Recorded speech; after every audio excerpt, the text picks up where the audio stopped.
Welcome to another episode of the Founder to Founder podcast. My name is Aaron Spivak, born and raised in Toronto, Ontario, here in Miami, and I've built multiple 7, 8, and 9-figure brands and recently just had the third largest D2C transaction in Canadian history. But today is not about me, because today you get to listen to another incredible story of the founder behind the founder, and we get to dive deep into what it takes to build something incredible. It's not always the tips and tricks, it's how you go about your life.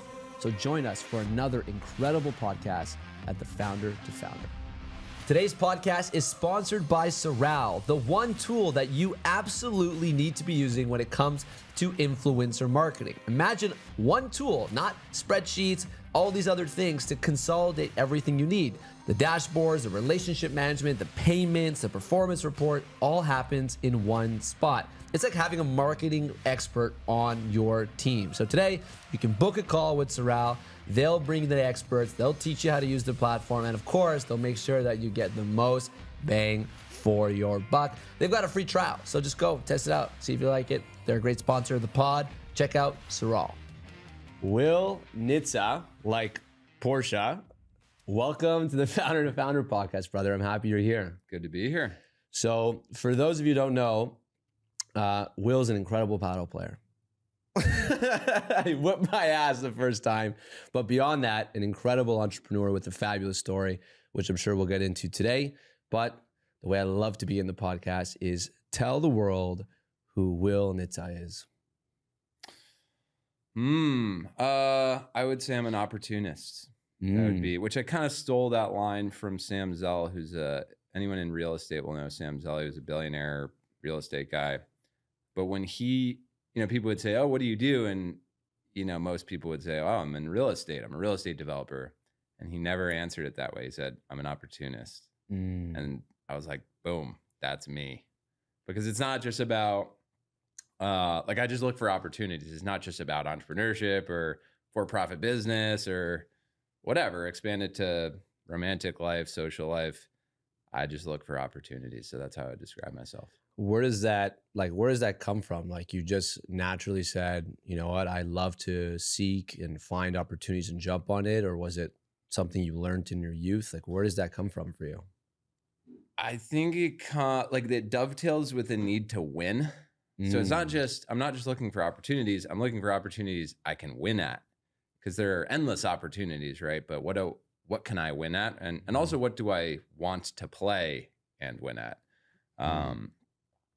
And I think the root of it is, I don't know why, but I've always been obsessive about stuff. So, and that's changed as I got older. So I was obsessed with soccer, and then I was obsessed with cross country, and then I was obsessed with chess for a period there. I played competitive chess as a kid, and then it reverted back to soccer in high school, and I wanted to get recruited to play D1 soccer. That didn't happen. And then it was ultimately, then it shifted to like more of a professional mindset. And I was like, I want to make a ton of money. And I want to build something great. And actually it did transition from I want to make a ton of money to I want to build something great, which is subtly different, but I think the difference is important. And I guess that's where I'm at now. Do you think that, you obviously are an athlete, you've played sports your whole life. I played hockey for 20 years. There's something about growing up around sport that creates that level of like competition, being competitive, the need to win. Because, we all know a lot of people that it's okay not to win, but growing up around sports, like, you always hated losing. Do you think that played a role into this need for you to like accomplish things and build into some things that you could win? 100%. And I would say you need, like, whenever I'm talking to someone and they're like, I get my kicks like going for a long run, I like feel a little bit bad for that person, because I'm like, I actually think you need to be, your exercise outlet has to be competing against another human, and there has to be a winner and there has to be a loser. And that's okay if you lose 9 out of 10, but like, you need to physically compete even as an adult, like the paddle thing, right? I'm not content just going for a run. I need to go to battle with someone and ideally beat them. So absolutely. I think it's the physical sort of segues very cleanly into the mental and the professional in that way. what led you, you played sport through high school, you said you mentioned you wanted to go play D1 or college sport. You said it didn't really happen. What led you to saying to yourself, I'm going to go to Harvard? Well, it's funny. My parents both went to Harvard. Both my brothers went to Harvard through kind of weird, circuitous paths. My brother was in the Marines, so he took 4 years off and then went as an older guy, and then he dropped out. We could do a whole pod on that story. And then my middle brother, I'm the youngest, got recruited to row. And so all three of us are pretty smart, but we're not that smart. And so I was like, damn, I'm not going to get recruited for athletics. I don't have this incredible inspirational story of doing 2 tours in Iraq. I'm just like a guy. And so I basically had to bust my ass all of senior year. I got waitlisted by Harvard and I was going to go to Georgetown. And I was like, all right, I have to make a decision here. There's a 50-50 shot that if I just win out, if I get straight A's, retake the SATs, get a much better score, do X, Y, and Z thing, there's probably a 50% chance I get in off the wait list. Or I could do all that and still not. And I was like, fuck it, just do it. And so I did that. Everyone else was partying senior spring and whatnot. And I was getting straight A's and retook the SATs, got a way better score. And the day before graduation, I got in off the wait list. Wow. And that was it. But I just had to, it's coming back to I had to win. I couldn't accept not getting in. Wow. Do you think, or I'm curious, I grew up in a family of 5 boys. I was 4th. So my little brother would probably resonate with you as being the youngest, but do you think the role of being the youngest, watching your older brothers go through their different paths, learning the good things they did, the bad things they did, also played a role into this? You're like, I need to step up to the plate because my older brothers kind of paved this path that you wanted to follow? Yeah, and it wasn't even they paved a path that I wanted to follow. It was just, and this is probably not a good thing, I had to be better than them at anything. And what were they better than you at growing up? I'm the smallest. My brother's 6'5", 260 max, and then the middle brother's 6'3". I'm 6'1.5", call it. And so they're both bigger than me. So they would both physically dominate me as a kid, which is a euphemism for just kick the shit out of me. Yeah. But so they were just bad, and I wasn't gonna get yoked enough to reverse that scenario. So I was so you couldn't win. You couldn't win in many departments. So I'm not gonna play that game, right? Again, I was saying earlier, play games that I can win. I can't win that game. Wow. So I need to become a superior athlete, or chess prodigy, or get better grades or whatever. And I was just kept searching for things I could beat them on. Wow. And I would say the sickness actually it expands in scope to everyone. If I'm honest, I actually want to beat my friends. I want to beat everyone, which isn't good in all respects. That can be unhealthy. At some point, you got to throttle that back, and because it can affect things like being happy for other people, right? Versus, oh, they did that. Why didn't I do that? Wow. The envy. But I think about it the same. It's family members, it's brothers, absolutely that partially bred that sickness in me, but it's since expanded to everyone. Wow. So you go to Harvard, and what was the goal when you were going in? Just hey, I got to get in here because my brothers, I'm going to be a better athlete. I'm going to come out with a better job. What was the motivation beyond getting in? Now you're in, now what? If I'm honest, I partied pretty hard the first. I did take a little respite there, where I was I busted my ass all the way through high school. I got in, and I'm gonna take 2 years to just party, and wow, which was fun. I don't regret that. I made some of my best friends, and but I was totally lost professionally because all of my friends at Harvard were sort of priming themselves to go into these select paths: investment banking, management consulting. A few wanted to go into tech, and then the tail end maybe a lawyer or a doctor. But it's really banking, consulting type stuff. And the idea just being going to Harvard helps you get that job. That job is a clear path to making whatever, over 100 grand right out of school. And then 10 years down the line, like whatever, I don't know, 500,000, 750, $1 million even. Right. And there's just like a very clear path to living a good life and making a lot of money. So at first I was like, oh, maybe I'll do that. And just the more I dug into that and I talked to people 2-3 years out of school that did that, I was like, I will never be happy doing this. And I can't win at this. That's actually more important, because winning makes me happy. You know what I mean? Right. So even if I don't like the thing inherently, if I can win at it, I can come around to liking it, because we all like what we're good at, right? Right.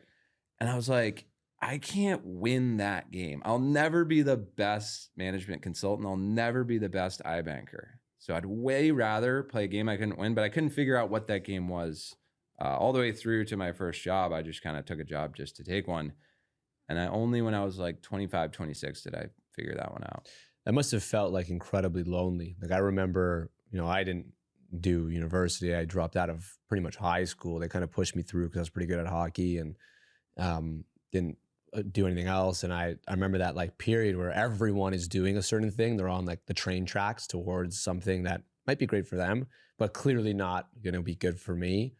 You can't really shake the feeling of loneliness. Was that something that you kind of felt that you were different, a little bit of an odd one out, tough to explain to people? Like, how was that internally for you going through that process? It's so funny. I think it's actually double-edged. It's very lonely, but I like being the only one doing something because it's less competitive. So you got to take the good with the bad, right? I was making, not a bad salary or whatever. I was making 65 grand right out of school, but all my friends were making way more and were working at like Deutsche Bank or whatever. And even though I knew I didn't want to do that, it still grinded my gears a little bit. I'm like, I had to beat them. Again, this is like the sickness thing. And then I ultimately found out a game I could win at and ultimately beat everyone at. And that was lonely in a way because I didn't have many people to call on to be like, hey, how do you do this? But it was awesome in that I was like, okay, this is a lane that like none of these people I know are competing with me. I'm only competing against myself. And if I crush it here, I'm going to be like king of the castle.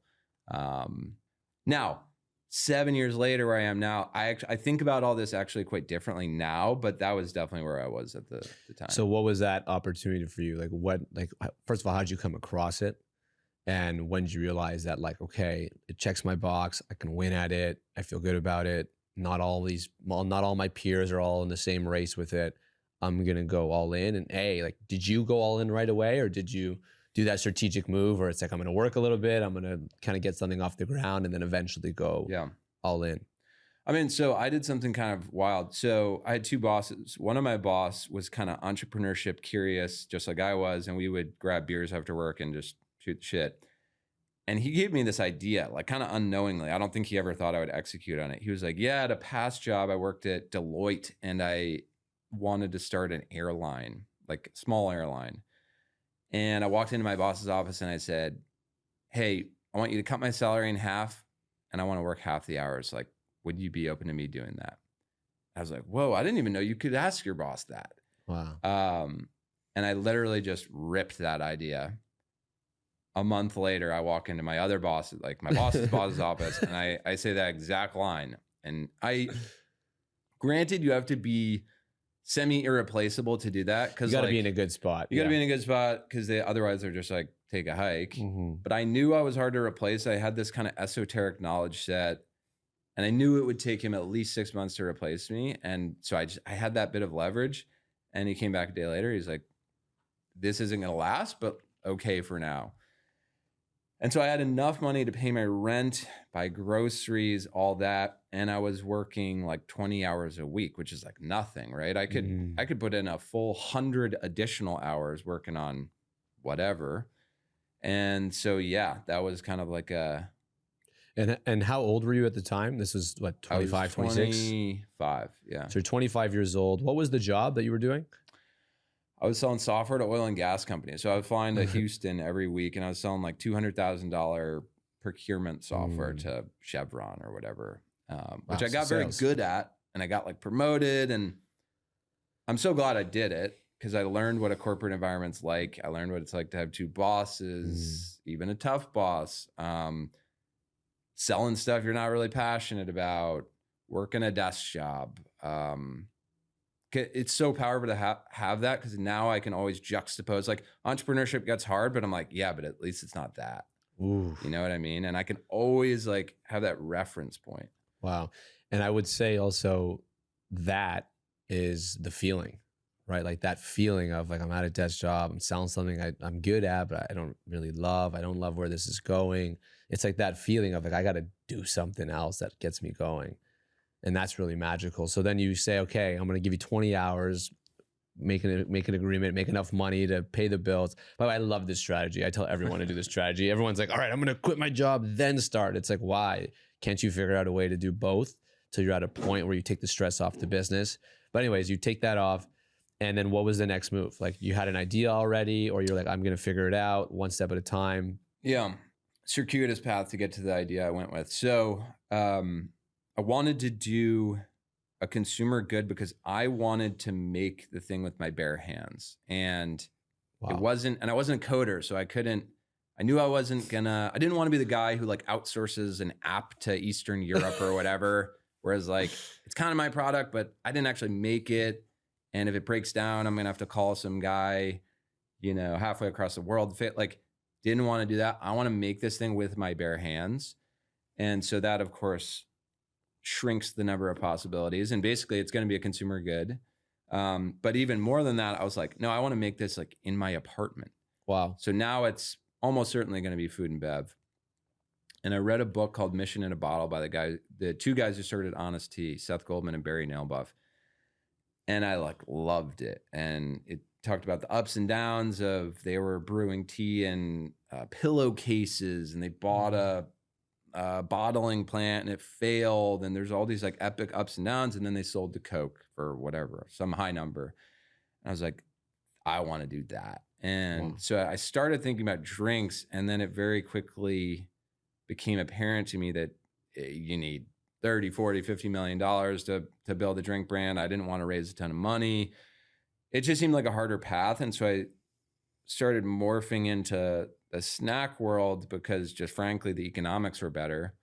And then to dovetail in, I was obsessed with the brain in college. I studied psych and neuroscience, and I just love the idea of nutrition meets cognition. And so most people think about the food and drinks I put in my body, that helps my workout, or I can go for a longer run. I was way more interested in like, what does it do between your ears? Because I would get brain fog and stuff like that at 2:30 every day. And so I was really interested in food and bev. At the same time, I was really interested in brain and the intersection of nutrition and cognition. And so I was like, boom, I'm going to make a brain food company. Like that was how that was the impetus for all of it. And then I can get on into the next steps. But so you just basically said, I have this idea, I'm going to make food in my kitchen. And then you were just like, I'm going to buy some molds and start cooking up. What was the first product you cooked up? So, what was it? Again, I didn't know a single person in consumer goods. My parents were not in it. So I did something that is kind of a principle I've tried to do time and time again afterwards, which is basically go find someone who did the thing you want to do 2 years prior. Not 5 years, not 10 years, has to be 2 years. 2 years is enough where they're far enough ahead that it's useful, but it's recent enough where it's not obsolete knowledge. So I was like, all right, I live in Boston. Are there any bar companies in Boston? There was like two. And one of them just didn't respond. So one of them said, yeah, I'll grab coffee with you. And I just showed up and I just had a list of 100 questions.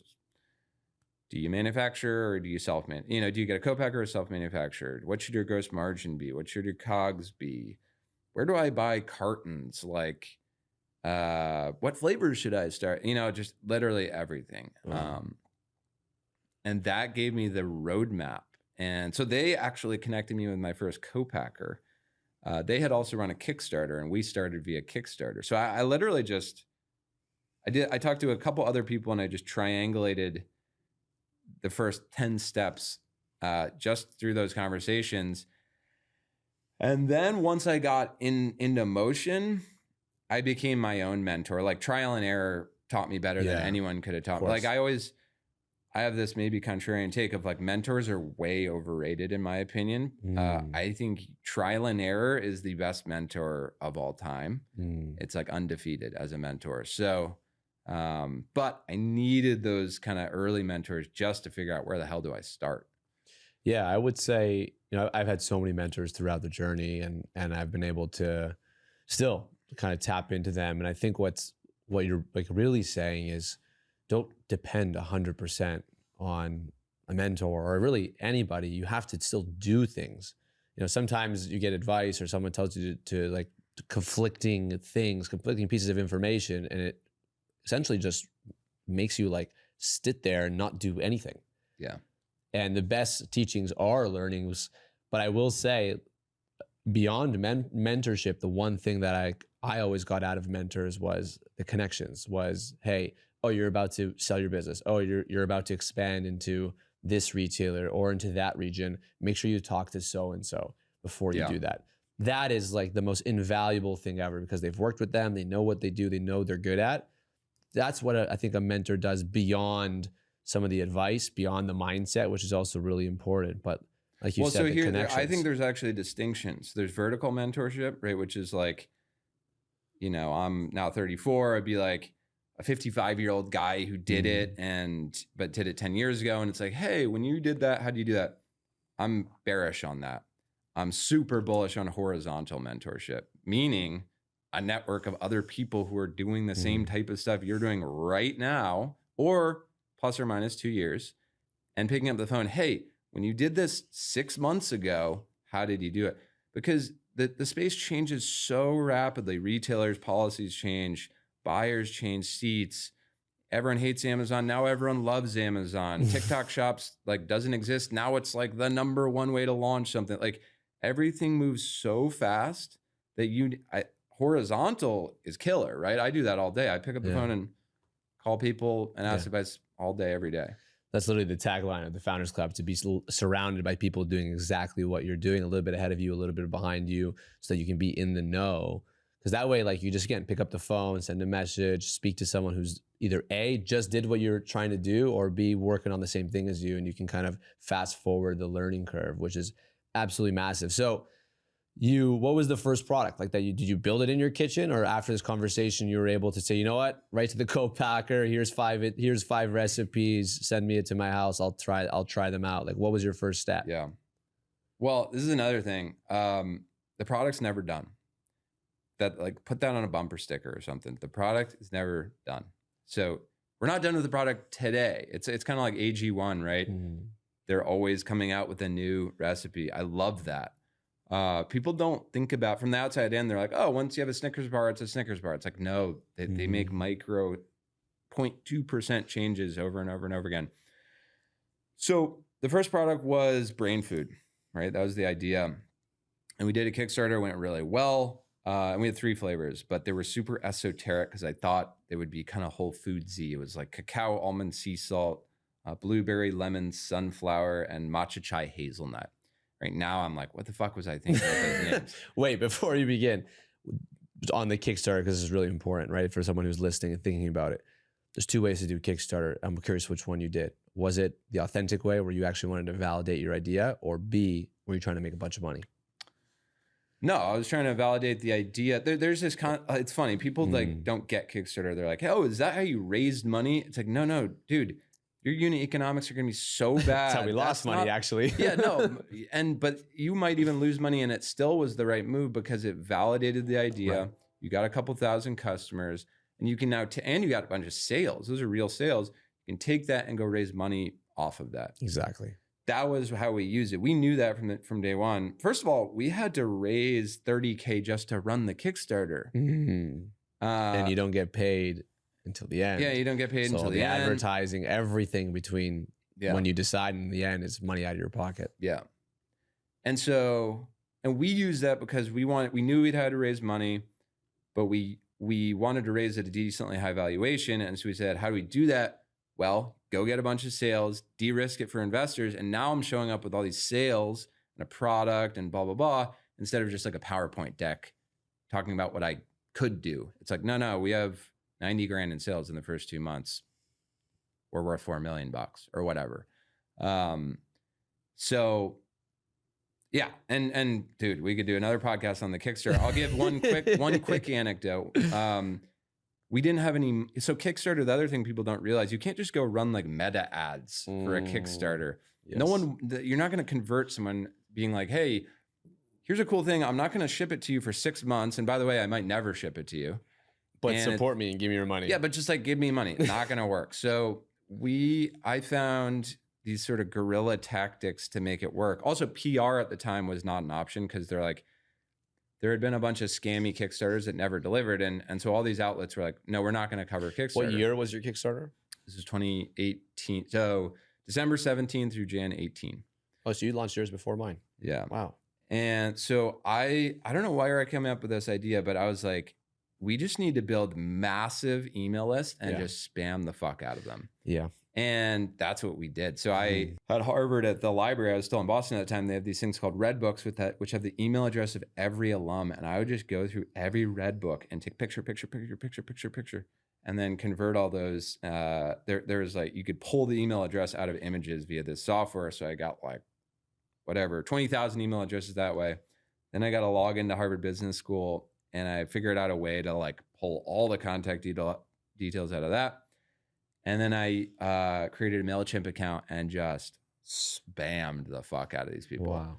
Wow. Which of course is like, this is why you can go read 10 blog posts on it. No one will recommend this because it's like a gray area. Like they didn't opt in, right? And I used my Harvard alumni email address because I knew it would get marked as spam a zillion times. So I didn't want to kill my domain score of my website. So anyway, we got like 40 grand of sales from that. And then an incremental 30 grand of organic sales, just because that kept us on the front page of Kickstarter. And it's just an example of like, you can go read every blog post. It's not going to tell you that. And by the way, that was like the thing that made it successful. Yeah, people underestimate like that is in my opinion, the definition of an entrepreneur. Like I remember, even our Kickstarter, I went through every single one of my phone contacts. Like we have hundreds that we don't even remember. And then I went through my mom's, my dad's, my brother's, my friends. I'm like, guys, I need your phone for a day. That's what I ask. I don't ask you to buy. Buy one doesn't change it for me. Give me your phone. Yeah. And I made like a message in group chats and I literally sent them, I don't even know how many, it must've been thousands of messages, but we did, I think like whatever it was, $50,000 in the first hour. And then we were on the front page and that's that momentum. Yeah. There was no ad we would have done. There was no special campaign. Maybe 2019, I don't think going viral was kind of what it is today. No. There's no other way to do it. And sometimes people are like, what's the hack? What's the tactic? It's like literally pull up your socks and get to work. Oh, we tried so much crazy shit. We put flyers under windshield wipers all over Boston. That just happened to be the one that worked, was the email one, but we tried 10 other things. But the point was, it was all free. It was like total, just like grit and hustle versus, oh, let me buy whatever, 50 grand of Facebook ads. What did you have at the time? Like, was it a sample from the co-packer? Like, what was in your hand where you felt good enough to launch this on a Kickstarter? Well, so we had like prototypes and we thought we could produce those at scale with the co-packer. So this is there's a couple ways to launch a food or beverage item. Oftentimes people will create it and then create like 100 units of it or 1,000 units of it at a commissary kitchen. They sell it to their neighbors and the bodegas around the corner and blah, blah, blah. And then eventually they get to a scale where they move over to a co-packer and then they're producing 30,000 units or whatever. We were like, no, we're going to go straight to the co-packer. Like, forget all of that. So how do we create a bolus of demand such that we can hit the MOQ? I think it was 25,000 units, unit being a bar. Mm-hmm. Like we want to skip all that. We just want to validate the idea or learn that it's a terrible idea really quickly. And so Kickstarter helped us do that. It helped us generate enough demand where we could place an order right at the MOQ with a co-packer. Right. And then we had to believe in ourselves to be able to catch up on demand such that we could place another order, so on and so forth. But we didn't have a product. We had prototypes. We then ran the campaign. We got all the demand figures. And then we had this leap of faith. We had never made it before. So I was on the factory floor just being like, I hope this works. Wow. And then since then, the product iterated a zillion times, but that was the And that story. was like the Kickstarter, the first production run was that moment where kind of coming back to your youth, coming back to your level of competition, coming back to, you know, you saying, I think I can win at this. Was it in that moment, like during and post Kickstarter, where you're like, we have something here? And then did you go and quit your job, or did you quit your job before the Kickstarter? I quit my job before the Kickstarter, just before it. Right. So that was like a burn the boats type thing. All in. Because I had gotten to a point where we were ready to make, like I agree with your earlier point, don't just go all in. That's why I did the half, you know, the 20 hours a week thing. But once I got into that point, I was like, all right, burn the fucking boats. Let's go. We have to make Kickstarter work. When Kickstarter worked, your question of like, did we think we had something? No, it was just a relief of, like step one's done, but I know there's 100 more steps, and I know I'm about to get hit with a ton of issues and problems, which of course we did, with fulfillment and everyone's first nightmare is fulfilling their Kickstarter. Yeah. And then, which we did so uneconomically. And this is why everyone's so wrong of like, oh, that you made enough money from Kickstarter to like run your business. No. We broke even, and then we're able to raise on the back of it. And is that something that you always planned on doing, was to raise money? And what was like your ethos? Because there's so many people that play around with the idea, specifically in founder land. Like, do I raise now? Do I raise later? Who do I raise from? How do I raise? What does my structure need to look like?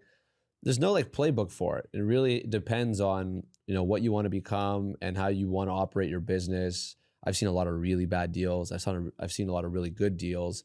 I remember you once told me that you always want to be in control. And is that, first of all, is that still true? Yeah. And was that something that you decided on day one and say, hey, like, I'm cool raising, but this is how it's going to go? Not only am I cool raising, it can't be done without raising. I mean, I like technically could, the laws of physics don't prevent it, but like you'd be a fool not to raise for my particular business. But I think it comes down to two things. So owning 50.1% of your business is identical to owning 100%. Either way, you control it. And right. So, and you're going to build a way bigger business way faster if you raise all that money to dilute you down to 50.1. The key is don't go below 50.1. For me, this is like my thinking. Yeah.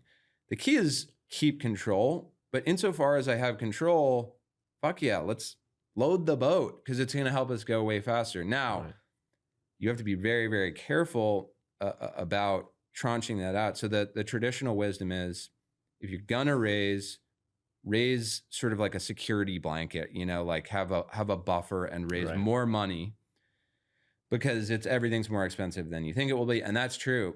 But we did the opposite. So we raised less money more often from total outsiders to the industry. That's like the third counterintuitive thing. So our first round was like $625K at a 4 million. A year later, we raised $1 million at a 12 million. A year and a half later, we raised 2.775 at a 20.5 million. A year later, we raised 5.5 at a 50 million. Right? So less money more often. Every 18 months we were raising, which sucks.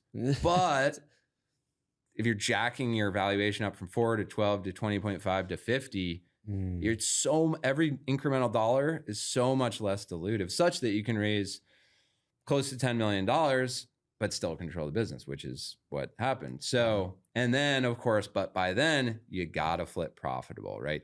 You gotta cut off life support at some point. And so that happened, right? We like raised that last round, flip profitable the next year, and now we like totally control our destiny. But we were able to create a CAGR of over 100%. So our first full calendar year was 2 million in revenue. This year we'll call it 130. Wow. That's a CAGR of over 100%, meaning we double every year for 6 straight years. You cannot do that without money. Like it's not possible. So you got to just decide, do you want a 20-year journey, 30-year journey, or do you want to do a lot in 6 years? And that's just like a preference thing, right? So do you think that I would say, like, what would you give the most amount of credit to in terms of your growth? Because going from 0 to going to do $130 million this year in what, 6 or 7 years is extremely rapid. Yeah. And not that common, very difficult to do, and then let alone flip profitable. So like you had this kind of seemingly perfect trajectory. I know there was obviously a lot of bumps and probably doubts and moments where you thought, hey, this might not go where it's going to go. Yeah. What would you give the most credit to? And was there a moment throughout the journey that changed everything for you when it comes to the way you viewed the brand and the growth? So we lost money. So we raised, but not that much. And I think a lot of people conflate rapid growth with losing money. And we knew we had to have both high growth and flip profitable. And there's not that many ways to do that. The first way to do that, and you have to have a lot of things be true at the same time. So number one, you have to have very low overhead. So still to this day, we have sub 10 people, full-time people. We're super parsimonious. We pinch every penny. We're obsessive over cost. That's one thing. So that's like the cost side. Now let's talk about like the revenue side.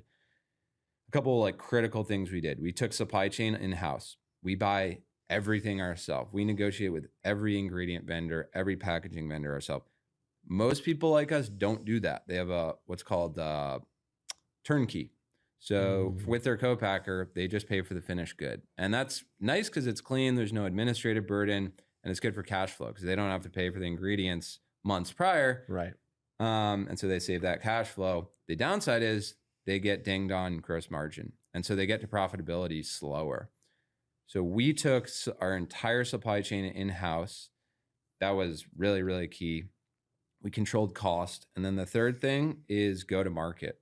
So there's sort of a playbook story told. This is again why I think people should be very wary about mentors and people who did it a certain way of how do you grow a healthy food business or healthy drink business, whatever, is like, at least in the US, start with natural and Whole Foods should be your first account. And then you expand to Sprouts and then you expand to Fresh Market and and now you're known in natural. And then you have to cross the chasm into conventional, Kroger and things like that. And then you can cross the chasm into big box, so Walmart, Target. And then finally you cross the chasm into club, Costco, Sam's Club, BJ's. That is like the playbook as it's told. The problem with that is it gets you to volume very slowly. You're not getting to volume, and by volume I mean call it 30 million units a year for, I don't know, 10 years. Wow. And the only way to do that thing I talked about earlier, about keep control, but also raise enough and also grow really fast, you have to get to volume way quicker. So that's that third piece, which is go to market. And so we picked ultra scalable channels and we doubled and tripled down on them earlier. The primary ones being Amazon, big box, and club. And that got us to that 30, 40 million unit number such that we could flip profitable. But had we like slow growed it, we would have raised, I don't know, 7 rounds of funding instead of 4. It's pretty wild. So from the point of Kickstarter to, let's say, your first few million units, what was the time gap between that? Like you just kind of post Kickstarter, you went straight to the co-packer. You didn't do the whole like small mom and pop shop, no bodegas, straight. Hey, we're going to go right after the big guys so we can get the volume. When did you start actually getting some of that volume? Was it right away? Was it a few years in? We got a little bit lucky. So the first product had like 8 grams of sugar and 6 grams of protein, and it was totally different than the current product. But I just quite frankly got better at formulating and product development, and we were able to morph the product into being super low sugar, low net carb, and higher protein. And that, when we kind of figured that out and pivoted from brain food into brain and body food, that was a key moment. Body being just protein and fiber. Keto hit at that very moment. I was about to ask about keto. And we got really lucky. That was a massive tailwind. Huge boom. And we were never like designing the product to be keto. We wanted it to be low sugar, low carb for cognitive reasons, just so you're not spiking your blood sugar and then crashing mentally at your desk. It just so happened the rest of the world got obsessed with it for like weight loss predominantly purposes. And so we right away just started selling a lot of product online, and people would type in, you know, go on Amazon and type in keto snacks, and there was like 5 of them. And we were versus protein bars, there's 500. Keto snacks or keto bars, there's like 5 of them, and we're one of them. Just so happened. Wow. So we accelerated really fast online. That was our first lucky break. Now, this is like a big learning. A lot of people married themselves to keto. They put keto in their brand name, and they were all in on that. And so when keto died, they died. And we were obsessive to have it as a huge call out, like ride that trend, but like never marry that trend. So that when it died, we just took it off the package, and now we're low sugar. And so we kept growing through that. Whereas all the people who got hooked on the IV, like so to speak, they all went away. Did someone ever launch a keto bar? Yeah, there's a bar called Keto Bar, not around anymore. Death wish. That's and crazy. So, yeah, that was the first big break. And then we had a couple sort of big breaks that were actually kind of false starts. We launched with a major retailer in the drug channel. That was a big learning. We ended up breaking even on it. We thought we were going to make, I don't know, $500,000 in profit from it. And it all went away from chargebacks and stuff like that. And that was the first moment of like, don't say yes to everything. We were on a bad shelf in a bad part of the store, and it was the wrong consumer base. And I was like, okay, mental note, like, don't say yes to everything.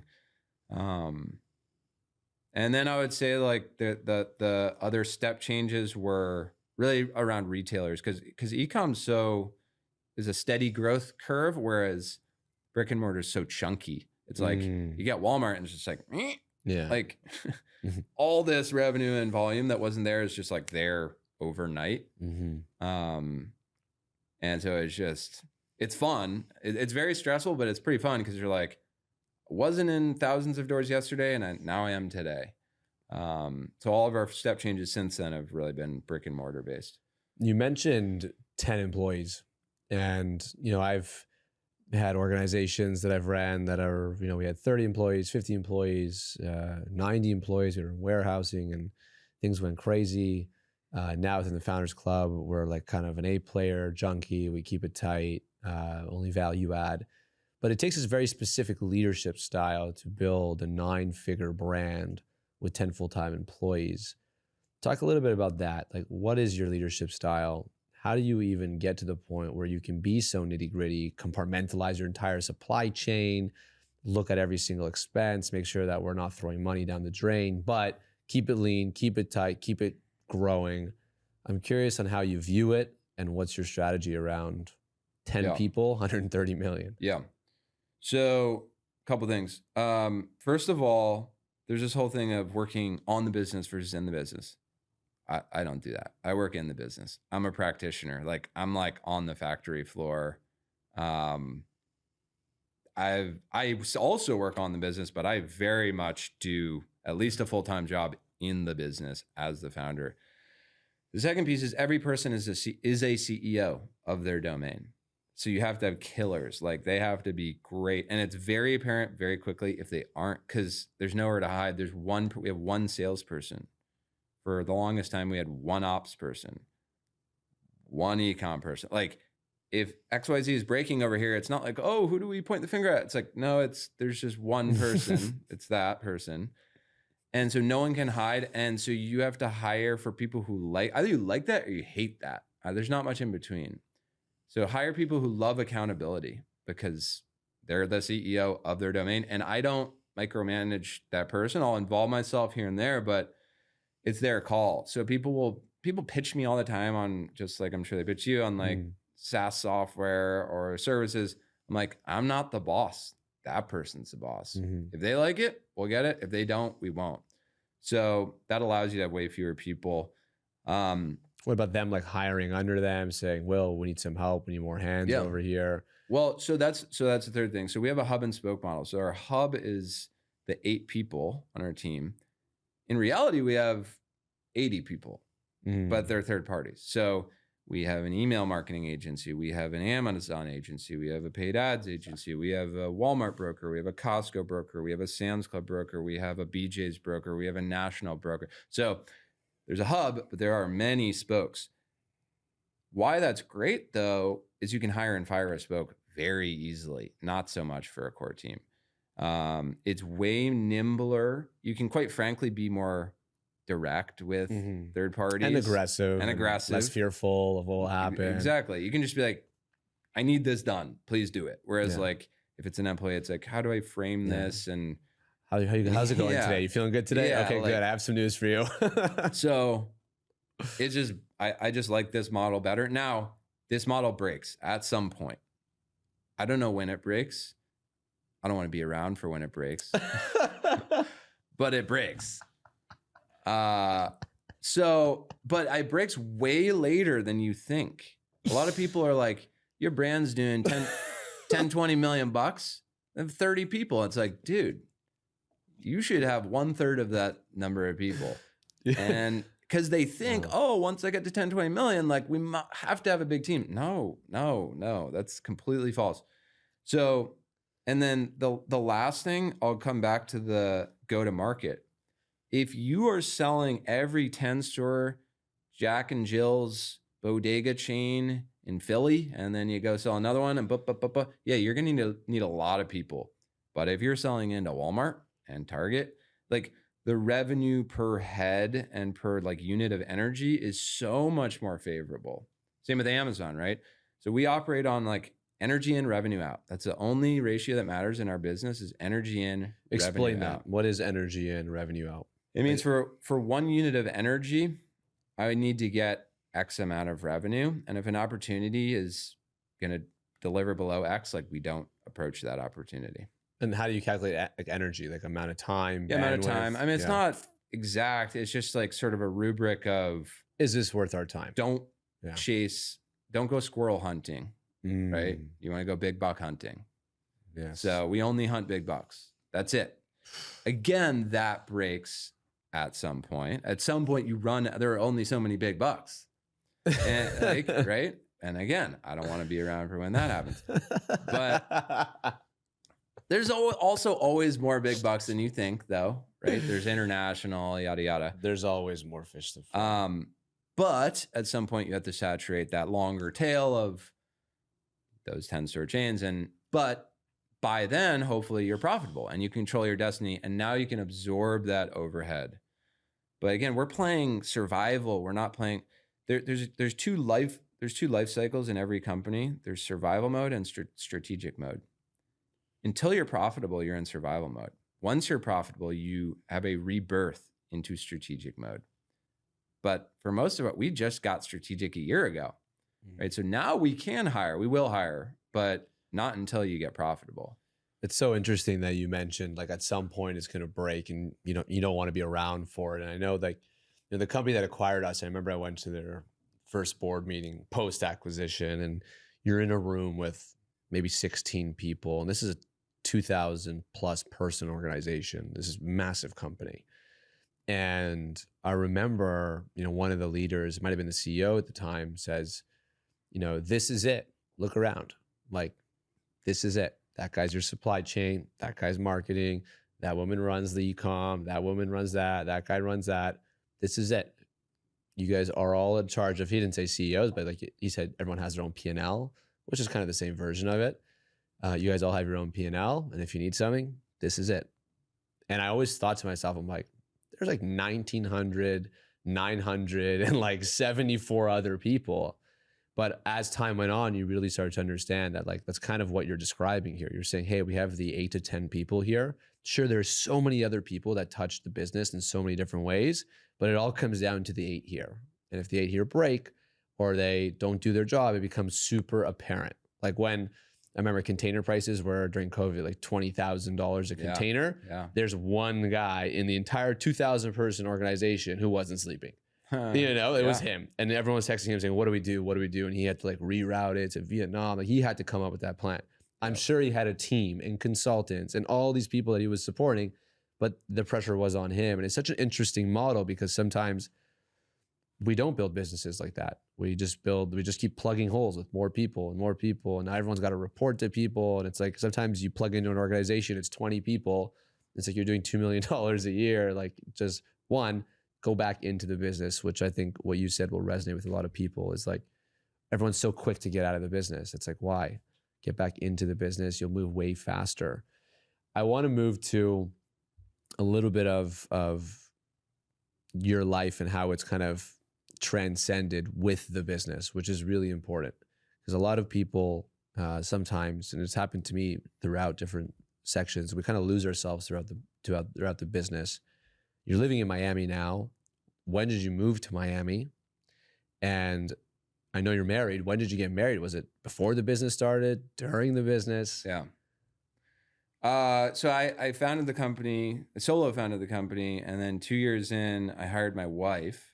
Which is that we can do. This is maybe the fourth topic we could do a whole other podcast on, which is the best thing I ever did. Like, and I don't think number 2 is very close, because she's an absolute monster. She runs our entire ecom business, which is the biggest part of our business. So we got married after I started the business, but she joined the business 2 years after I started the business. And moved to Miami 18 months ago. I was in Boston. I always say I guess you started a business in Miami, but I always say don't start a business in Miami. Cause I can understand why. Because it's too freaking nice. And Boston is not. And that's great. Like, you want to start a business, go start a business in like Pittsburgh or Boston or whatever, Manitoba, right? Because it's true. There's nothing to do. You just end up building your business. There's nothing to do. It's like Toronto. There aren't fun parties. No one's like texting you to go paddle boarding. It's not sunny. So what do you have to do? Work. And that's great. Because by the way, you're going to have to do 100 hours a week of it. So, but yeah, I mean, at some point, also it's like, are you in person or remote? I would give different advice on that. And we, during COVID, went remote and we never went back. So that changes things too. And we're still remote. And so my wife and I are the only 2 people in Miami, but a year and a half ago, we moved to Miami because the business, quite frankly, had gotten to a point where we were now in strategy mode. We still grind like very hard, but we're not in survival mode. It's not do or die. And so we were like, look, let's try something new, sunnier, more fun, better restaurants. Like, let's like live a little now that we're 6-7 years in. Obviously the taxes helps. How do you balance that relationship between, because I remember I did like business with my family early on, and it's always a balance between the personal and the business. And like doing business with your wife is amazing in so many ways, but also it's like, how do you keep one on, shut the other one off? How do you navigate that? You don't. Yeah. I wish I had a better answer. Like, you don't, which again is not good. Like, the picture is not purely, you don't, like, you're doing only rosy. Business, or you're only personal, or you don't even know the difference at this point. There is no, I mean, you can institute breakages in your day, which is good, right? Go for a work. Like, I work out, not in the morning, I work out after work, mostly because it allows me to like have a like segment my day. And I'm like, oh, that like the work day's over. And now granted, I'm still answering emails at 8 p.m., but my wife will like shut the laptop, and so, but I do think you want to like segment your day. But as you know, shit happens at like 11 p.m. And what am I going to do? Not handle it? No, I'm always going to handle it. But I think one of the reasons entrepreneurs have like marital issues or relationship issues so much is the partner doesn't empathize maybe, or they just don't get it. Right. Like, or they get it and they're just not down for it. They're just not aligned. They're just not cool with it. Yeah. One of those 2 things or both of those things happen, and they're going to be like, why don't you care about me more than the business? Which is always a losing. Whenever a conversation starts with that, that's not going to be good, because the person's always going to have to take that call, because they're not going to let the thing die on their watch. And so it'll create resentment if it does. Yeah, and it'll create resentment, and so you're screwed anyway. But having your wife in the business is so cool because you streamline those two things, and you don't sit down and you're like, what did you do today, honey? It's like, no, I know what you did. We were on the same Zoom call like an hour ago. You know what I mean? So you have perfect context and you can empathize with each other. And quite frankly, you're both financially incentivized for the thing to work. And this is, God willing, things are going well for whatever business. Now, if the business is not going well, I don't know. I've never been in that position, but I imagine that creates a lot more issues and strife. Yeah, and you've also been like pretty candid about what the end of the story looks like for you. I know a lot of the effort and the time you put in is because the end of the story is an acquisition, is an opportunity for you to take chips off the table in whatever way that you guys feel most comfortable with.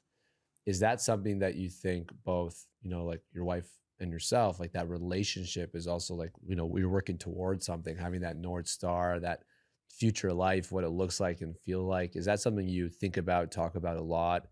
And is that still your goal to one day, part ways with this first child of you guys, the first child you guys birthed? I mean, definitely. And we talk about it all the freaking time. Yeah. The moment you take investor money, you got to sell the thing, unless you're going to cash flow it so heavily that you can dividend out those people. It's like, that's not happening in consumer goods. When you take investor money, you got to sell the thing. But by the way, I would want to anyway. That was always the goal anyway. I'm just saying, like, people get weird about that and like, well, why? That's so impure to talk about selling it. It's like, no, the second you took that check, you had to sell it, or else why did they give you a check? Yeah. How are they going to make They're not looking back? for $100 in dividends like every quarter. So it's always been the goal. And then also, man, I mean, when you start something, I started this when I was 25, I'm 34 now, or 26, I'm 34 now. You don't know what you're going to want to do 8 years later. Like, I make rectangular prisms. I make a lot of them. Am I going to be just as interested in a rectangular prism when I'm 34 than when I was 26? No, I'm not.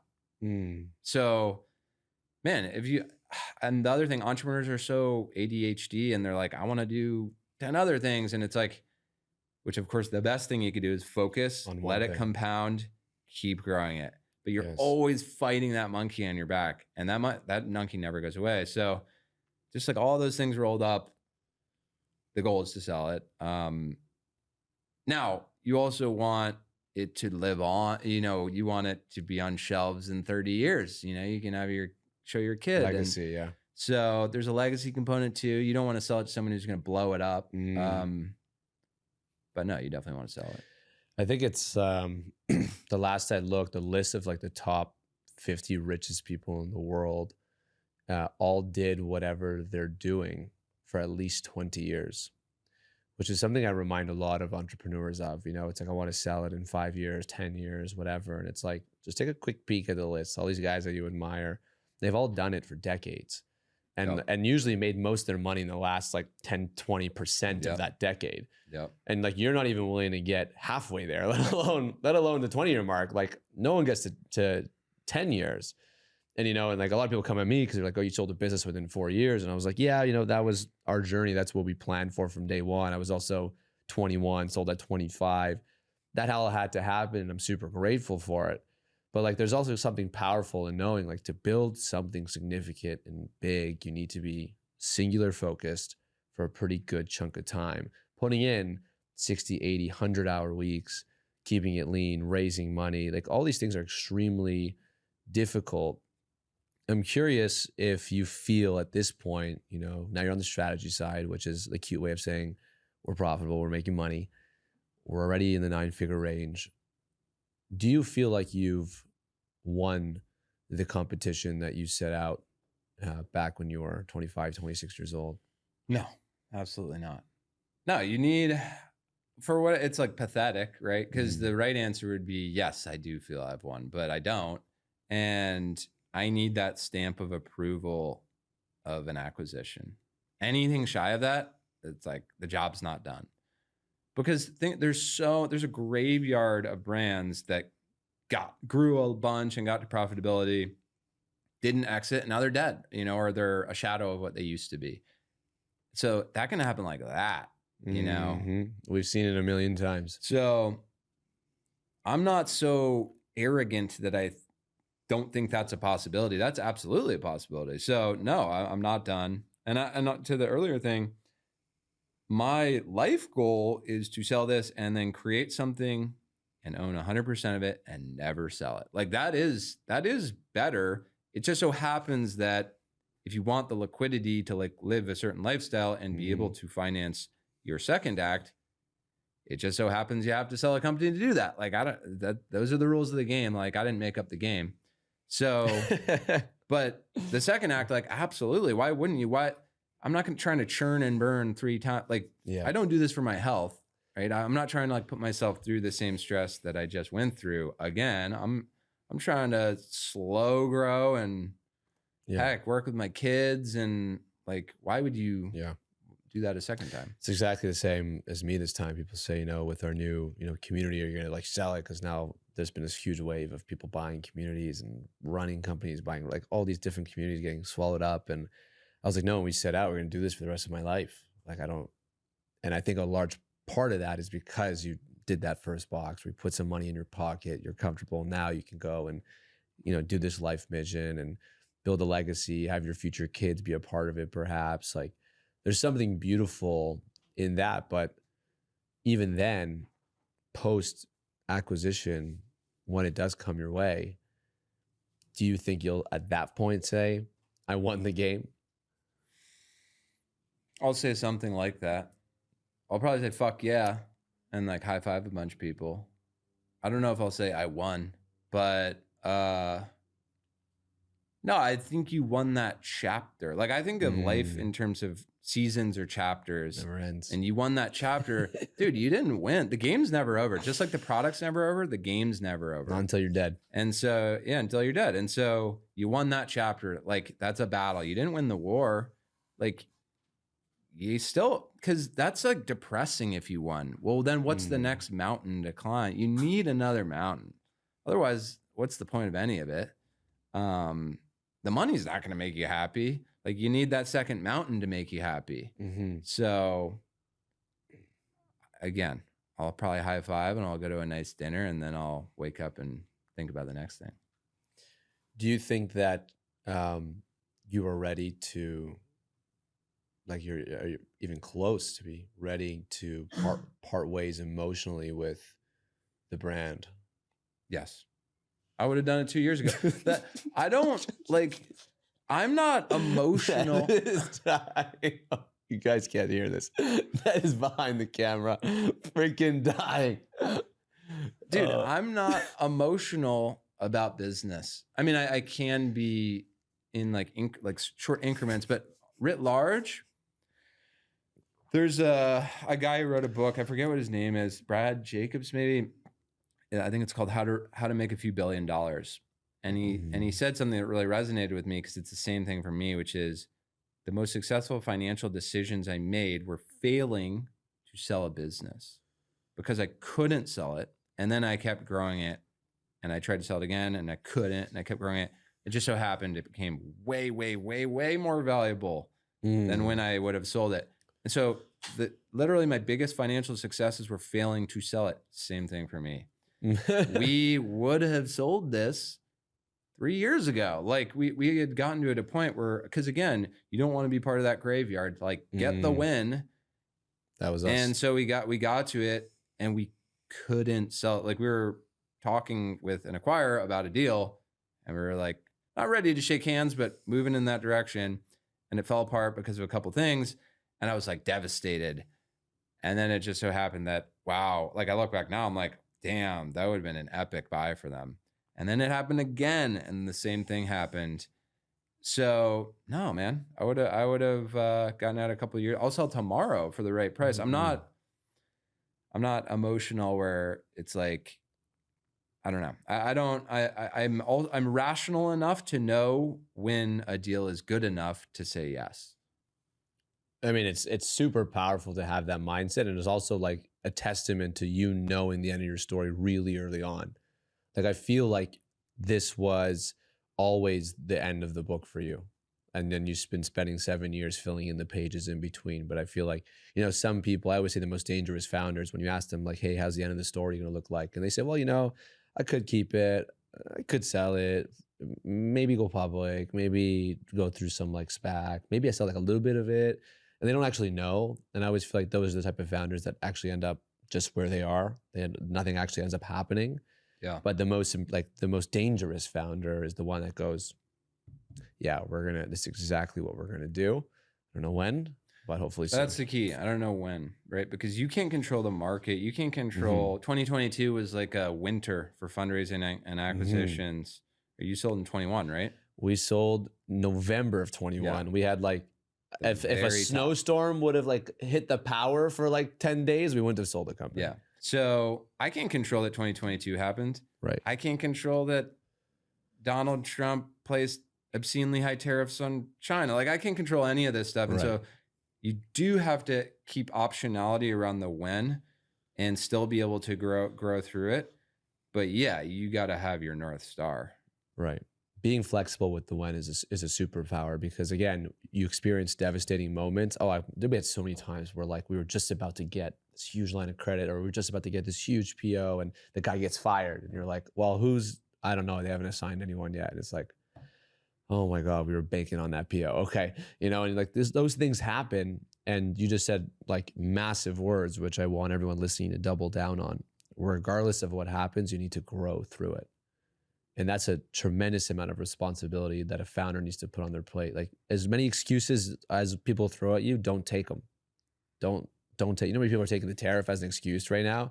There's a huge portion of our community that are like, all they talk about and think about is tariff. And then we had a whole tariff call, obviously. And then the next portion was like, all right, well, this is what we're doing about it. And this is how we're going to navigate it. And many have been clearing out, like huge Black Fridays are happening for them right now because everyone is like trying to buy before the tariff price goes up. They're taking full advantage of the fear in the market in a good way. They're moving through inventory. They're feeling good about it. And the rest are like, we're fucked. Yeah, I think there's two things. You have to be able to respond to crazy scenarios, which we've had two of in the last 5 years, COVID and tariffs. I mean, these are like wild black swan events. Like no one had these on their bingo card. So you have to be able to adapt to that. Secondarily, let's put those aside. Let's say neither of them happened. Just to grow, let's say you want to double every year, and that's our goal. You have to reinvent almost everything about the business to double. Like what worked last year won't work this year. I mean, it might, but it won't violently work, and you need violent growth. And so for us, we need a giant unlock every year, and it's different every year. So it was like, you know, the first thing was keto, and then we needed to get Walmart, and then we needed to get Costco, and then like there will be another thing. And so it's like you have to reinvent. And by the way, the skills it takes to get each incremental thing are different. So you actually have to reinvent yourself because your like old skill set won't help you get the next thing until someone buys you or IPO or whatever. But it's not sufficient to just keep riding like last year's unlock. Right. At least that's how we look at it. No, I think you need to have a roadmap for your growth. And also specifically if you're raising money, like every investor is going to be like, cool, how you getting there? And if you just say, well, we'll do what we did last year a little bit better, that doesn't sound so exciting. That's not violent growth. I want to talk a little bit about personal brand because I think it's something that is top of mind. Founders are constantly talking about it. There's an array of excuses on why you can or cannot do it. And my perspective is that it's undisputed the benefits that it can have for you and for the business that you run. I know that you crush it on LinkedIn. I think we've met through actually LinkedIn. I've met actually some of all my best internet friends through LinkedIn. Yeah. When did that start for you? Is LinkedIn like your only platform? And when did you decide that this was going to be a priority? Yeah. Well, I think it coincided with this macro shift from brand voice to founder voice, which I'm not responsible for. It just seemed the market was shifting that way. Mm-hmm. So that was like one macro trend that led me to it. I would say the second thing is what I do, what you did, quite frankly, it's not very interesting, right? Like the New York Times is not going to cover me launching a new flavor of protein bar. That ain't going to happen. So if I'm relying on third-party media to get eyeballs on me and my products, like I'm screwed because I'm not launching rockets. I'm not launching rockets. I'm making protein bars. And that is not interesting, right? To most people. It's extremely interesting to me, but not to 99% of people. So given that 0 people are going to cover me, there is only one thing left, which is become your own media company. Like that is the only thing left. And so then once you have that realization, you're either going to be brand centric or founder centric. And quite frankly, there's 2 things. People want to hear from people more. So the market wants the founder side more. And then second thing, it's just more fun to do it as a founder because you just be yourself as long as you're a likable person and have interesting stuff to say. So like all of that wrapped up into like, okay, let's do founder content. And then it was like, what can I do authentically, do well? And for me, that's more writing and sharing some audio thoughts more so than, dancing or whatever, or, short form video. It's just not my thing. Right. Although maybe we'll get some good clips from this. Yeah. But it's like writing really. And so, okay, cool. What does that map to? It maps to LinkedIn and to a lesser extent, Twitter. Great. Let's do that. And so I just put out a thought a day for, I think, I don't know, 2.5 years I've been doing it now. And oftentimes you're like, where's the ROI? Because you can't connect dots to revenue. I mean, you can, it's just not commensurate to the amount of time I put into it. But the dots you connect are to people, way more than revenue. And so, and just like general, I would say brand value, people know what IQBAR is because I say stuff online. And without that, I'm just like one of 500 protein bars, right? Like who cares? So good things just fall out of the sky. It's hard to explain. It's like chance encounters. I mean, what we're doing right now just fell out of the sky through like a DM or whatever. And I could give you 20 other examples of shit that just fell out of the sky. And so it's hard to explain to people because they're like, why do you do that? Do you get sales? And it's like, kind of not really. Like, I guess the best analogy I've ever heard to explain it, and it equally doesn't make sense. So when I say it, no one will understand it. But if you sit with it or when you do it, like you will understand this. But for someone who hasn't really dove into it yet, it might not. So when asked, what is the ROI of being out there, putting yourself out there, building your personal brand through your actual brand, is to compare it to the ROI of your mother. It's like pretty high ROI. Yeah, it's like I mean, like she's in everything. There's so many benefits, but I couldn't tell you like, oh, my mom is $1 million of like direct attribution. You couldn't do it. It's impossible, but that it's had incredible impact on every aspect of your life, and it continues. It's like a gift that keeps on giving, and that's how I like to compare your personal brand. It's like you have no clue what that next post is going to do for you. You have no clue that someone, I have a friend the other day, he's like, dude, I don't post on LinkedIn anymore. I only get 1,200 views. I'm like, when's the last time you were invited to speak in front of 1,200 people? Oh, I haven't. Exactly. You know what a room of 1,200 people looks like? Like imagine every time you were typing all the people that by the way, yourself. 1,200 of like the best people. Those 1,200 people were like selected by the algorithm because they're the best people.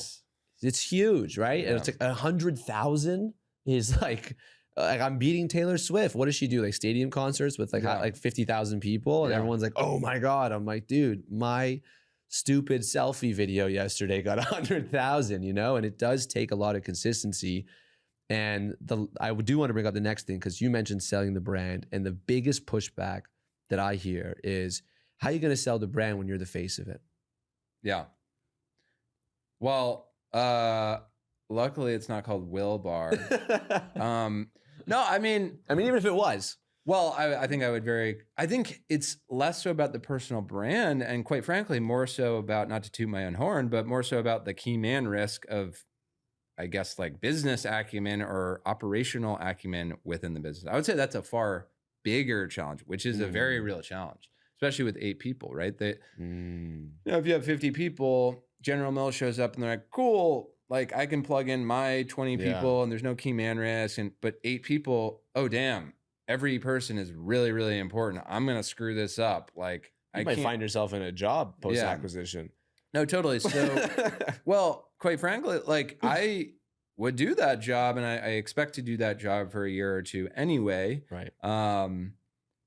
But I would say the personal brand I deal with, I think about less. So, and I think more about the key man rest. So there's many ways to handle that, right? You can start hiring a replacement. You can hire more people under you. I don't know. Like that's in motion. I don't have a killer answer to that. It's just something that I do think about. I mean, how did that work with you when you were acquired? Did you not have sort of key man risk as a discussion? I wonder if I should tell this story. You know what? He doesn't listen to the pod.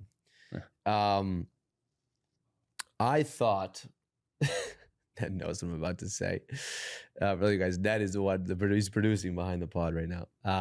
I was the one that thought similar to what you thought, essentially key man risk, you know, and we sold only 4 years in. So like not that much infrastructure. You can't build that much infrastructure. It was Kickstarter, Dragon's Den, Shark Tank, you know, new product, absolutely viral, COVID acquisition. Like it was bam, bam, bam, from $4,000 to 48 million straight through, 15 at about 25% by the time we sold, net margin, super clean, profitable. Like, but a Slack channel was really our form of organization at best, and WhatsApps with my supplier, and we were flying by the seat of our pants. And looking back, no other way to do it that fast.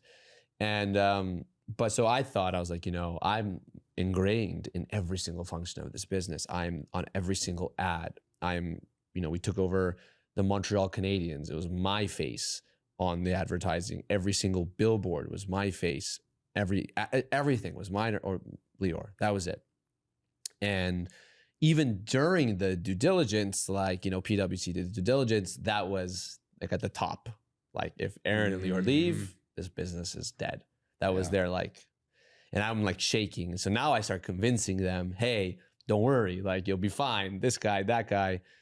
And, you know, time went by, about a year went by, and we got into like our first argument, because you always will with your acquirer. And I remember, I don't remember who it was, might have been the CEO at the time, basically looked me in the face and said, you are the most irrelevant person to this business. And if anything, you were the reason this business is not growing as fast as it could be. And in my head, I'm like, wow. This was the guy who shook your hand when you bought the business? Yeah. And I look back and I think, you know, he's incredible, arguably one of the best entrepreneurs in Canada, like hands down. The guy's an absolute genius. And my 25-year-old, you know, head like this, obviously just sold my company, learned a very valuable lesson that there's always someone who is significantly better than you at doing whatever you think you're really good at. Yep. And the person acquiring you will not acquire you unless they feel like they have that person, or they have that in their back pocket.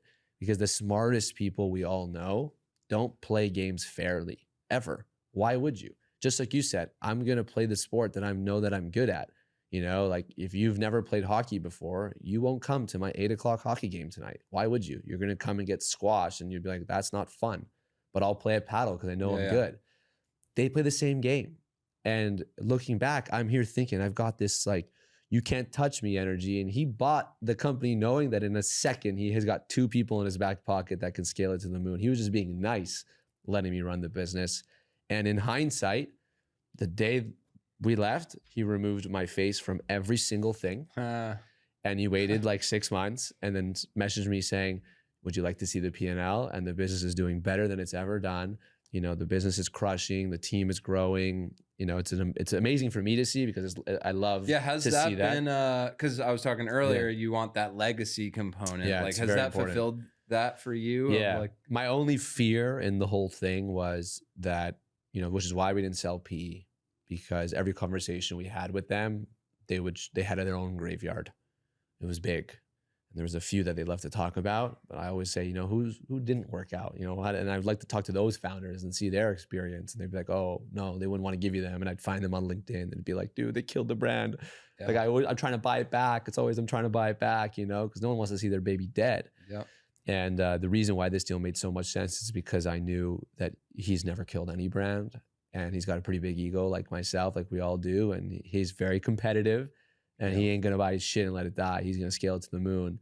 And it's amazing to see. It's amazing to see that they've kept all of our core values together, that they kept our give back program, that they continue to expand. Our team is still there. Oh, okay. Like for the most part, like our key people are all still there. They've kept the core values. They still keep like our whole journey up in the office. So like, you know, like you do like a whole path. Yeah. They didn't like erase it and try to get rid of us. So we're very lucky in that regard. But I always remind people, tell me, oh, without me, the business is dead. I'm like, dude, I was the business. People thought Aaron first before Hush, and in one button, gone, and the business is doing better than ever. So Yeah, we always like to believe we're more important than we are, and I think that's totally what probably makes us feel good. But the truth is anyone acquiring you is not betting, oh my God, I hope Will stays and stays motivated. They know they're gonna make you rich. You're not gonna be as excited. That's life. actually how I would answer it. Is once you get like, we've kind of saturated to some degree certain channels and much of the retail landscape. And so we're getting more into like improvement mode versus like hunt and kill mode. And we're more like dial twisting and less just like trying to go hunt whales. And I'm pretty sure I can convince anyone, hey, I'm the whale hunter. I'm not the dial twister. I could be, but I'm not the best at that. And I think that's pretty damn believable because I believe it. I'm not the guy who can take something from 150 to 500.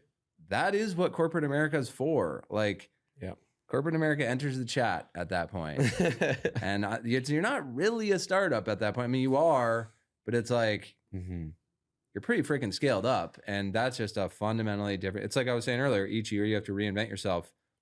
I mean, you need a sales team, and that's not my core competency. Yeah. And it's important that you're aware of that, which is, I wasn't at 25. I was like, these guys are dead without me. And it's like, nah, they're perfectly fine. They've done the, and it was right. He's like, dude, I was doing this before you were even born. Like, don't tell me how this industry works. And I was like, you know what? You're right. And as a longer term mentality too, right? Whereas you're like crunching 20 years of work into 4 years. He's like, dude, I'm going to be running this for 30, 40, 50 years. Like, like we're here, we're trying to build something, which is like, I feel like every founder, right? You just like, you're building, you want to build something, you want to get out of the rat race, you want to put some chips in your pocket, you want to go, I mean, what are you going to do? You're going to buy some toys or what? Are you a toy guy? No, dude. I drove here. Are you a toy guy? Are we going to see you in a Lambo down on the way to paddle? No, dude. I drove here in a Nissan with a cracked windshield. Like, but what happens after you get a check so big it'll crack your windshield? Stuff doesn't excite. I get excited about being able to finance events, projects, trips, like experiences. Of course, yes. That's what gets me jazzed up. Not a house with your own paddle court. Dude, I don't even want to own a house. That's like a liability. Like, we got to play this back to him after, okay? I'm gonna like watch you on LinkedIn. Just moved into my new home. Anyone got deals on furniture? I'm gonna send you this clip. I'm one of two people in my nuclear family, so I'm only half the decision making power here. Like, if my wife really wants something, we'll get it. Like, if she wants to buy a house, I'd prefer to rent a house. But if that makes her happy, let's do that. You know, amazing. Like, no, dude. I'm like, cool. How do I like funnel that into some bigger, more audacious goal? Like, cool, now I could go like buy a factory and vertically integrate. Whereas before I couldn't because I didn't have the cash. Now I do. Like, let's go do that. That sounds like a fun project versus, I don't know, buying a bunch of cars or whatever. I don't know. Well, how did you think of it? I panicked and moved into my mom's basement for 6 months. That's the right. I'm like, I'm not going to spend $1. No one can get me because everyone comes at you, you're like the piranhas, it's like someone, the second you're going to have a public exit, the second it's a public thing, it's like someone literally cut the locks off the piranha cage and then they all just come and everyone wants a piece and they're smart. They don't just message you, hey, Will, can you send me some money? They never do that. No, God forbid. They come at you in so many unique ways. And sometimes you're like deep into a conversation. You're like, whoa, wait, I don't actually know you. Yeah. And like, so I kind of panicked and I'm thankful. And one of the best advice I got, and I shared it with Dom, who's, the Founder Club member, just sold his business. And I said, whatever you do, just don't do shit for 120 days. Yeah. Nothing over 50K for 120 days. Yeah. Up to 50K, do whatever the fuck you want. Yeah. You know, like go party, go on a vacation, take your friends out, buy your friend a watch, do all that stuff. Less than 50K transaction, we don't care. But don't go do anything more than 50K for 120 days. Let the dust settle. Let some other idiot sell his business. Let some other idiot, you know, make the news headlines. Let it all settle. And I hope he listens, because that was the advice that I got from one of the only guys that I sold his company. And I listened to it about 80%. And the 20% that I didn't listen to him, I regret till today. Like, I've lost, wasn't big, thank God, it was only small, but like the only thing I didn't listen to him, everything I did over 50K in those 4 months was a dud, was nonsense. Yeah. Was absolute nonsense. So I think too, I I heard similar advice, but on the don't start a new thing for a minimum of 6 months, and don't like go investing in a bunch of stuff. Do not. Yes. Everyone comes. It's like when a company raises money, everybody comes to like, oh, they got money. Or coming, hey, you want to do this? You want to do that? We should just sign up. Like, don't do nothing. Just sit with it. Pretend it didn't even happen. Every money manager under the face of earth that's ever met you or any one of your family members is going to call. And you just say, yeah, I'll take a look at your stuff in 6 months from now. Like, I'll pay you out in the market will be there. Yeah. But now is a good time. It was a good time 10 years ago too. It'll be a good time in 10 years from now. Yeah. We're good. That is just the best thing ever. But I will say, it will change you. But so, okay, for when you exited though, did you have the similar thing of like depression? Instant. Yeah, instant. Right depression. away. Yeah. And I mean, it was one of the reasons we started the Founders Club, because not only that is you have the benefit of your wife, actually, which I want to get into in a second, but nobody will accept you being sad. How could you? Right. You just achieved, you won the lottery, which you didn't, because you just starved you died 100,000 times over the last X amount of days. But that's not the way it's viewed. You won the lottery. How dare you be sad? How could you possibly not be super happy? How could you? They don't get it. Yeah. The only people that will get it would be people that have done it. And those people are not that big. And it was one of the reasons we started the Founders Club, because I was like, we need like-minded individuals, because people looked at me with eyes like this, dude. And I was just like, dude, what has changed? Like I guess my bank account has like a couple more numbers in it. And I could buy things, but why are you looking at me this way? Why are you treating me this way? Like, I'm getting invited to things I haven't been invited to before. I'm getting, I'm going to, like, everything just starts coming your way. And you're like, I don't know you guys. The next piece of advice that I got, and this is, I guess, for everyone listening and yourself, is take inventory of who is in your life before, right before. Like, you'll know when you're closing. You'll know when, like, usually you get about a week until you know when the news is coming out.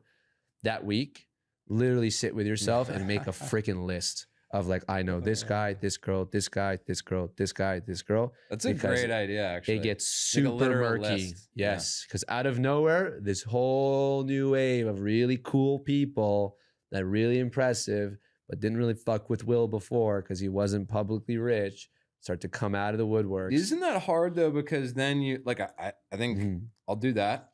But then let's say you meet, so is every person you meet, are you doing that calculus? Because you want to still be able to have new interactions and meet new people, but you're just like trying to figure out if there's an agenda there. You have to, yes. Yeah. That's the truth. Like, people will say, no. I think if we're being straight, you have to have your kind of antennas on. I mean, a lot of amazing people, like actually some of the coolest people in my life that I've been able to sit down with have been post-acquisition. Yeah. You're elevated in so many people's minds, and honestly, it's a credential. You have the badge. It's like a war. Like, you went through war. You won. You won. And you're accepted in a certain way, and you're gonna have some of the most amazing relationships come your way. But that doesn't mean every relationship is like that, and you have to suss it out. And some people are good, dude. Good. And I've been so fortunate, just again, that's where the mentors come in play. Someone that sold their company, because it doesn't matter if you sold your company 10 years ago or 30 years ago, it's all the same. Now it's actually worse because you're public. Yeah. And they come from everywhere. Yeah. But I will say, you got to take inventory of who's in your life now. And then also antennas go up forever. And but also appreciate the amazing things that come. Same with dating, I bet. Yeah. Man, I'll give one story. I always say it all the time. Post acquisition, there was there's part of the time when when I wasn't dating anyone, and I was in my mom's basement. I'm like, I'm not gonna talk to anyone, and I went out with this girl in Toronto, and whatever. Long story short, we went back to her apartment. And, you can connect your computer, you can cast it to watch a movie, Yeah. And so she cast it and she goes into the browser to type in Netflix. But you can see like the last 3 searches, and literally the last search was Aaron Spivak net worth. Oh no. And I was like, damn. And I like pretend I didn't see it. And then I literally went into a crazy hibernation mode. And I was like, you know what? Nobody knows me in America. So I started literally flying to New York every single weekend to like date and meet people, because I was like, no one knew me. And it was like the only part that felt safe. But yeah, it does get like that. But in every area, not just like dating, like just everywhere, things start to flow. You'll get more deal flow than ever before. And like 99.999% of the deals are trash, and you got to suss it out. But in hindsight, it's a champagne problem, dude. Totally. Welcome to being rich. I would view myself, actually, I think the way a lot of people view me, and I'd be like, don't feel bad for yourself. Like, this is a champagne problem. Like, you do have it better than other, like, which is, I don't know if that's the right approach or not, but you do, but you gotta just feel the feels, like in a way, like don't suppress it. This is, you got to feel it all. Like, yeah, I'm also saying to myself, like, like this is amazing. I bought my mom like her dream car on her 60th birthday. That's something I was able to do, like I'm doing both sides. I'm also feeling the sadness and a part of me gone, my identity gone, like who I was online. I didn't even post on LinkedIn for 6 months because I'm like, I guess I have no value to give anymore, which wasn't true. That's where I was. And you got to feel both sides. I want to bring up one quick thing, because we have 2 really good questions, but I do want to bring up, because I think it's important, the impact of obviously the relationship with your wife on your business and who you are. Because I think a lot of things that I realize is that, a lot of people build their business, then go and maybe meet a partner or build with a partner or whatever. How big of an impact would you say, your wife has had on not only your business, but like who you've become throughout this journey? So big. I met her in college. I met her when I was 21, I think, and she was 20, and now I'm 34. So it's just, you're a different person when you're 34 than when you're 20. Like, and because you have so many life, you've never been if you're in college, you've never been in the working world at that phase, and that changes you so much. And then just like aging, and the world changes around you, and that changes you. And, weird political things happen. And then you have to like think about, what do I believe in? And what am I for? And then that changes you. And so we basically like grew up together, like raised each other in that stage. And so we're like totally different people, but we grew together. And I think it's awesome. I wouldn't have done it any other way. I think there also is kind of funnily like a logistical thing of like, I didn't burn a lot of time dating. And I put all that time into working. Yeah, no, literally. And I wasn't partying. I wasn't going on dates. I just had this like lockdown situation, which I think some people would be like, you should have enjoyed your 20s more. And it's like, no, like that was when I had the most energy, the most ability to grind stuff out. And so I'm going to have a fucking great 30s and 40s and 50s and so on. Life is long. But so there's like all that. And then there's just, she's a fucking monster at what she does. And I'm just lucky that that's the case. Like she could not be, and that would be a bummer, but she is. And so I'm just like more drawn to women who are smart and like hardworking and good at what they do. And she is that. And so she's just so in it with me. Like I don't have a co-founder. You had a co-founder. Right. And often people are like, wow, isn't that so lonely? And I'm like, yeah, it was for a couple of years, but then my wife joined and she like fills that void for me. So The ability to go back and forth with someone is everything. And she's so honest to me, like borderline insubordinate, right? She'll just like talk, you know, be like, no, you're wrong. You know, I'm like, employees don't say that, but she's my wife too. So it's like, and she's right. Yeah. She's like almost always right. And so I'm like, yeah, I was wrong. But she has the balls to like do that because she's my wife. And it's just, so you cut through the bullshit way quicker. I don't know. I don't have another, I don't have something to compare it against of like, what if you didn't work with your wife? Because that's not a thing. I can tell you it's fucking critical. So you guys both went to Harvard? No, she went to Boston University. She went to BU. Yeah. A good hockey school, at least. Yeah. Very good hockey school. Cool. The last question, this is the question we ask every single guest. You can take your time with it if you need. I want you to picture a younger Will. So go back to whatever age. And when you answer the question, just quickly mention what age you go to. Some people go 5. Some people went a week before. And if we brought that Will, whatever age that Will is, to sit right here at the edge of the table, pull up a chair, and you were able to tell him one thing, one message, what would you tell the younger Will? And how old is the younger Will sitting with us here at the table? I think I would sit down my probably like 12-year-old self. When I was a kid, I think like a lot of kids, you would look at nice cars and mansions and you're like, I'm going to do that one day. And it was really about the money. It really was about the money. You're like, I want to be rich. Like I think especially young boys, I don't think this happens as much with young girls, but every young boy is like, I'm going to be rich. And then there's like a way to get rich, which is at that time was like Wall Street. And then the movie Wall Street came out, and then all these other Wall Street movies. And by the way, it was like, I grew up in the 90s and 2000s, and that was like the boom times of Wall Street. And so I was like, I'm going to be a banker. And I just, that was what I was going to do. But it was so divorced from creating something great and creating real value. It was just the money. I want to get rich so I can buy all that cool shit. And I've had such a wild fundamental shift. I actually still want to make a lot of money, but that's just a byproduct of build something great and create something valuable. In other words, like create something that improves many, many, many people's lives. And then ideally there's a financial byproduct of that.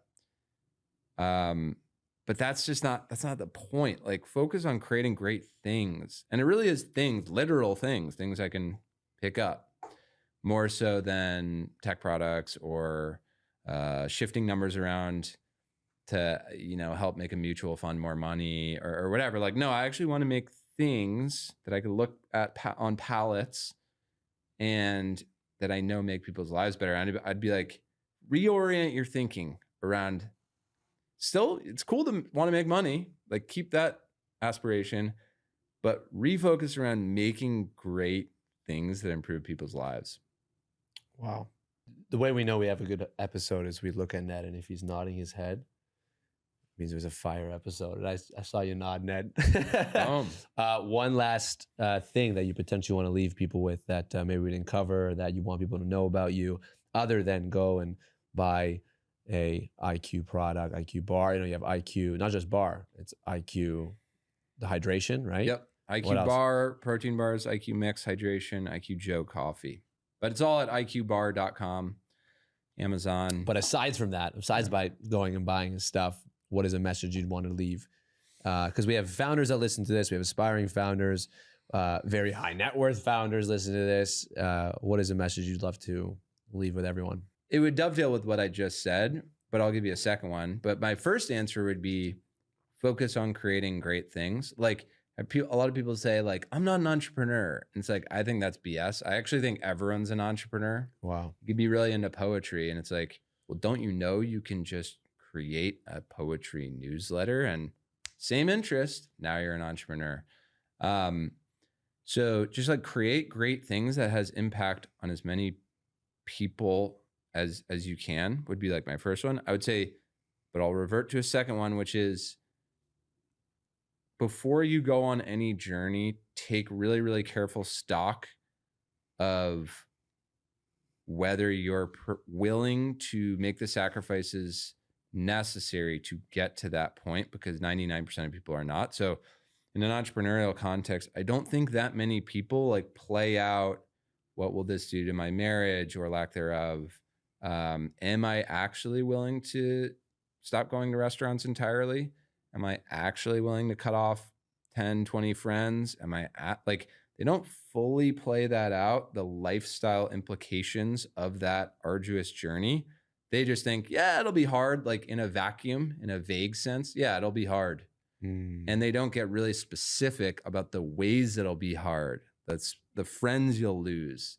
Maybe your marriage falls apart. Maybe you have to move into a basement with mold and stop going to the movies on Friday. Like, get really specific and then agree with yourself. Shake your own hand of, I'm signing up for that, and that, versus like, yeah, it'll be hard.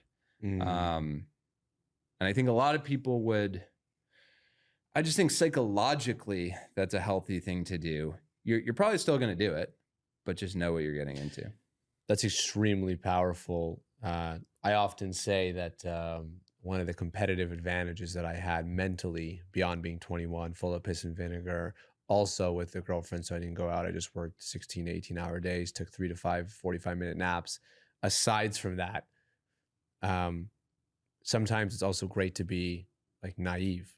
Like if I knew the pain that I had to go through in advance, like if you played me a movie right before like we incorporated Hush and said, here's the pain, watch it for 10 minutes. You down? I would have been like, nah, I'll go be a DJ or something. I don't know. That seems more fun. And sometimes it's like almost making the commitment to yourself to say, hey, whatever comes my way, I'll do it. But it's good not to know, which is why I didn't go back into the same space and I chose a completely separate thing. Because when I speak to people that have built communities, they're like, dude, it's awful. I'm like, I haven't experienced that yet. It's amazing. But I know how tough it's going to get. And that's like kind of the beauty of it. It's just trusting and believing in yourself to deal with the shit on the other side, or not. Or you crumble and you get to find out who you really are. Yes. There's beauty in it all. That last point I'll double click on just for a second. Starting a company is the best way to learn who you are. Like there is no better way to learn, because it's a weird thing. You actually don't know who you are before you go through something really shitty. We think, oh, I know who I am. Like here are my values. No. You don't know jack shit about yourself. Go do something for 5 years. It's insanely tough, and you will meet yourself in the process. Thank you for tuning in to another episode of the Founder to Founder podcast. I have one favor, just one favor to ask. Is the only favor I'll ever ask from you. And if you liked what you listened to please like, subscribe, and please just leave a comment. Let us know what you think, how we can make it better. We are all in on delivering value to you. And all we ask in return is that you hit that subscribe. It goes a long way for what we're trying to build here. And as always, we post an episode every single Wednesday. So stay tuned, and thank you for tuning in.